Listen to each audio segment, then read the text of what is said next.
ஆதியான, அனாதியான, பரிபூர்ணமான, பேரொளியான, பிரம்மஸ்வரூபமான உன்னை நீ அறிவதற்கு இந்த சாதனா உறுதுணையாக இருக்கிறது.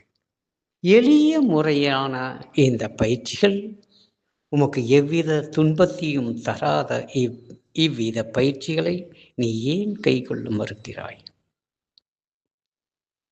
ஒரு அற்புதம் என்னவென்றால், வாழும் பொழுதே இந்த உடலை விட்டு விலகிய நிலையில் நீ இருப்பாய். இது எவ்வளவு பெரிய அதிசயம்! மரணத்தின் போது கூட இந்த ஓர் உடலை உகுத்து மற்ற 4 உடல்களில்தான் பயணிக்க வேண்டியதாக இருக்கிறது.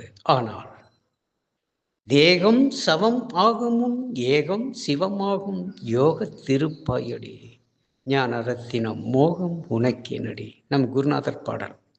அதற்கு செத்த சவம் போல நித்தம் சிவயோக நித்திரை செய்வாயடி ஞான ரத்தினம் முக்தி பெறலாமடி என மிக அழகாக நம் ஞான யோகி ரத்தின சர்க்குரு எழுதிய பாடல். இதுவெல்லாம் சாதாரணப்பட்டதல்ல. உமக்கு இந்த பயிற்சிகளை நான் சாதாரணமாக அழித்து கொண்டிருக்கிறேன். இது அசாதாரணமான ஒரு முறை, யாராலும் கற்பிக்க முடியாத ஒரு நிலை. ஆகவே இதனை விடாத முயற்சி செய்து பயிற்சிகளால் இந்த பற்பல நிலைகளை கடந்து தன்னைத்தான் அறிந்து கொள்ளும் அற்புத நிகழ்வை நிகழ்த்துவாயாக. என் அன்பு நிறைய அருளாசிர். நன்றி செய்க, நலமே பெறுக.